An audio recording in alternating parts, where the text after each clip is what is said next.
Hello, I'm Jeff Tjornehoj. Welcome to Lipper's Fund Flows Insight Report.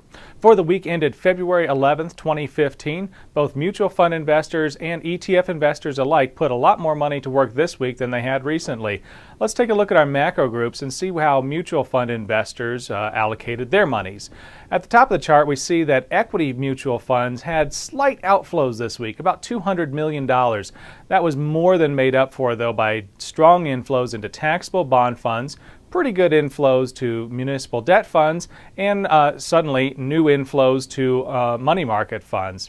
Well, equity mutual fund investors had a lot to consider this week. They saw a fantastic jobs report that revised November's numbers up over a staggering $400,000 a month. This is a very good sign that the economy is hitting on all cylinders right now, but maybe all this good news is causing some investors to pull back a little bit. Let's take a look at the data for equity mutual funds. So again, a little risk averse this week. We've got 2 weeks of upside performance, but we also have 2 weeks of outflows as well. So investors are maybe starting to pull back. Overall, to draw out any themes, we saw domestic mutual funds with about $350 million in outflows. Non-domestics took in a net 137, so not much of a difference between the two. The leader clearly, though, when it comes to market caps was multi-cap funds. They had about $290 million in net inflows. Contrast that with what's been going on with large cap funds. They had a net $750 million in outflows. In between, we saw a lot of activity in either direction, but nothing as meaningful as those two groups.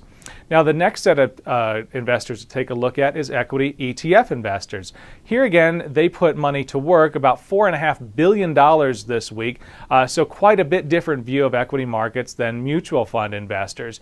Overall, again, the theme here was diversified products tended to see inflows, while some of the sector products out there, real estate, technology, energy, they tended to see outflows. Overall, we saw that the SPY, the S&P 500 index fund, had inflows of about $1.9 billion this week. The Russell 2000 and the Core 500 also had positive net flows.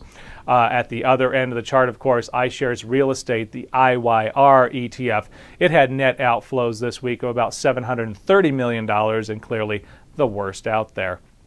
Next group to take a look at is taxable bond mutual funds. They again had inflows this week of $5.2 billion. This is the third week in a row that they've had over $5 billion a week in net flow. So very strong momentum at work here. High yield funds actually surprised this week. They kind of led the leaderboard with $1.7 billion in net inflows. Core plus bond funds, which also tend to own a lot of high yield in them, were not too far behind, about $1.6 billion in net inflows. Short investment grade, on the other hand, one of the worst this week, $384 million in net outflows. Overall, we could see that other short duration products tended to see outflows this week. Investors were just decided that taking on a little more risk was appropriate in the fixed income space.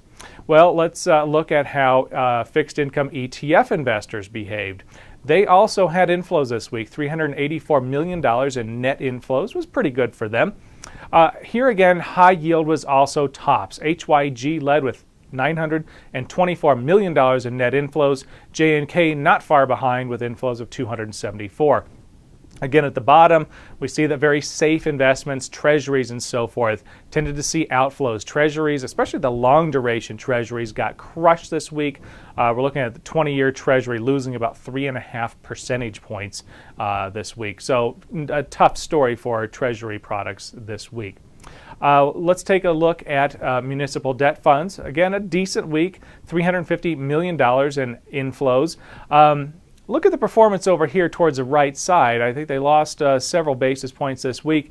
High yield munis had one of their worst weeks since October 13th. So no wonder then that high yield muni ended up leading the outflow parade, over $200 million in net outflows.